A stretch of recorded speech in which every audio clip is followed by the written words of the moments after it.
It's great to welcome back to the program today Molly Mckew, who is a foreign policy and strategy consultant, also an information warfare expert, and someone who's been tracking the comings and goings of not just Robert Mueller's investigation into Trump Russia, but a lot of the other things that have been going on, including recent news that the House Intel Committee is indeed sending a whole bunch of transcripts over to Mueller and New York prosecutors. Molly, let's just kind of take a 30,000-foot view to begin with. You have those, including the acting attorney general, who are saying this thing is almost over. You have others who are saying this could still go on for potentially years. It's unlikely that the raid on Roger Stone's house is the last chapter in this entire thing. That signals Yeah. that there's much more to come. How should we be sort of thinking about, number one, where we are in this process? And then number two, how the different investigations overlap, if they do?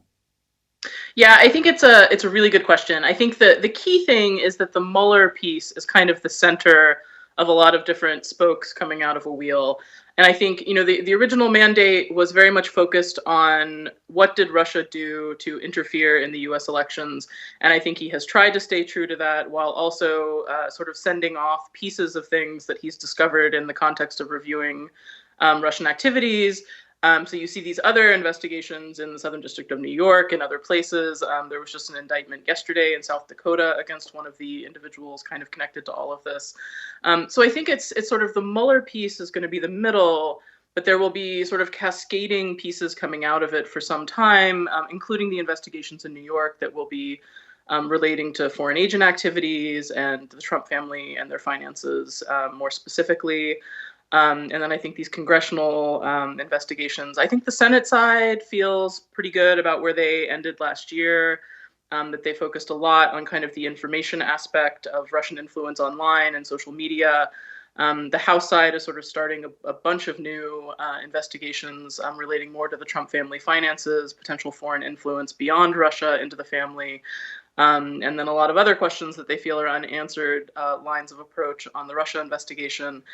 So I think there is this kind of initial core that was hopefully what eventually is known from Mueller is here's some answers to some questions about Russia, but there's probably going to be a lot of other questions connected to that. And I think none of this will be done anytime soon, but we need to go through, I think, every different aspect of that to understand what happened in 2016 prevented from happening again, and really look more deeply at issues of foreign influence and corruption in our own political system. So let's talk a little bit about the Southern District of New York component, and then I have a bunch of other stuff to ask you about. So when the BuzzFeed news story came out, asserting that we had finally testimony in the hands of Robert Mueller from Michael Cohen, claiming specific actions were directed by Donald Trump.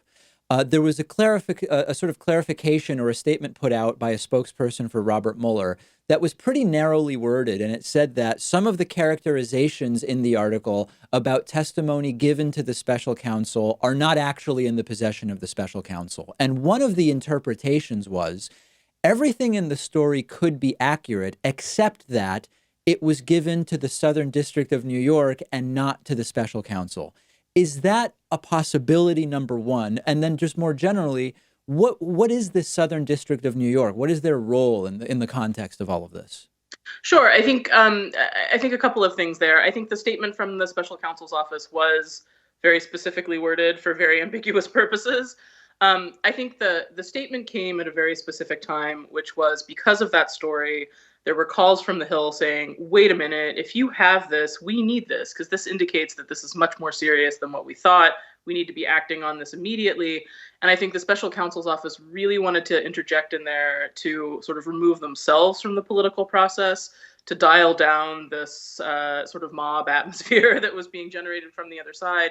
But it did not, in fact, refute, the sort of substance of that, depending on how you interpret the statement. And I think nobody really knows. I think BuzzFeed has gone back and been sort of very careful about verifying the information. They just published a huge document dump on sort of the Trump organization this week, sort of showing they have a lot of material that nobody has seen. So I think you'll see a lot more of this going forward. But I think the what we've seen from journalistic outlets and but the very few leaks from the special counsel's office that have been not responded to or interpreted as accurate as we've seen indictments go forward, there's a lot of material at the core of this, and a lot of different parts coming off. And I think the you keep hearing commentators on the news and whatever else say, well, we're still waiting for that smoking gun.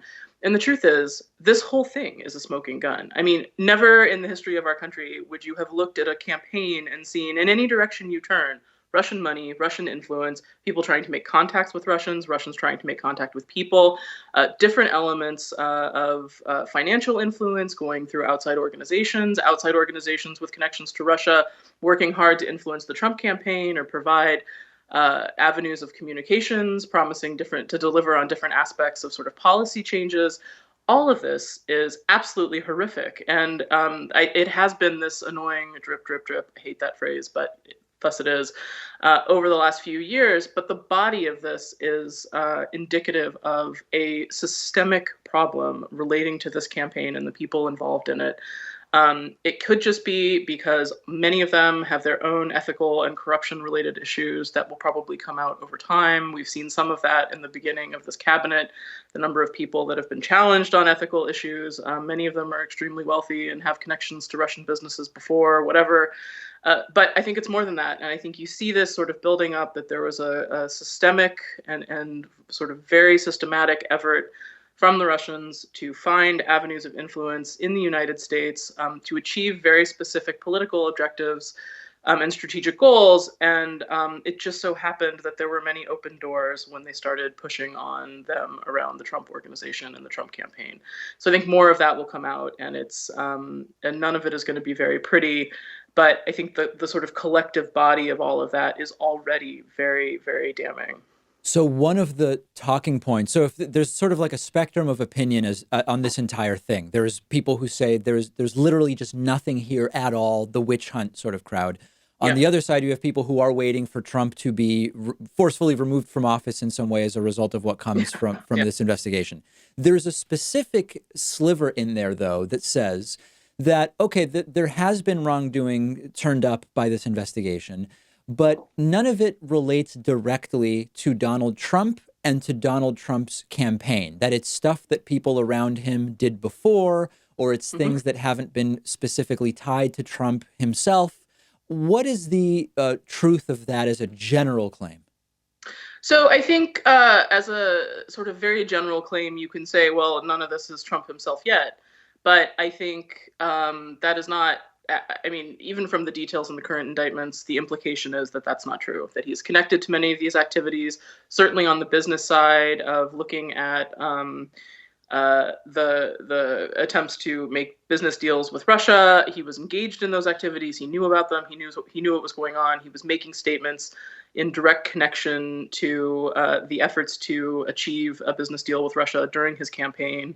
I think on his side, there seems to be already, and from some of his lawyers who are not cartoons, there seems to be this effort to lay the groundwork to be able to say he didn't know about any of this. This was all volunteerism on the part of the people around him, including his own children. And this guy was just running for office, and what he said himself, which was, well, I thought I was going to lose. So, why shouldn't I try to make money while I'm campaigning for president, knowing that I'm not going to win? Now, even that is an incredibly ridiculous statement in terms of the ethics of public office and seeking public office and the corruption that he is himself implying he is engaged in. But that will be, I think, a core lane of effort that they will try to use to convince people that he has nothing to do with this. I don't ultimately think that will be successful, because what we have seen in every one of the indictments from Mueller and his team so far is there is an incredible amount of data backing what they do. It's not he said, she said. It's not some guy over here gave us an interview. It's intercept material. It is communications, emails, phone calls, text messages, documented, corroborated interactions indicating a real effort to try to influence the Trump campaign, and the Trump campaign responding to some of those entreaties.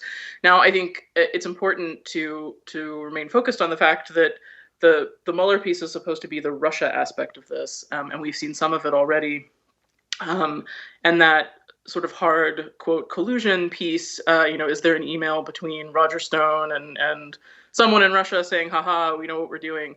I don't know that that's ever going to be what comes out, but I think that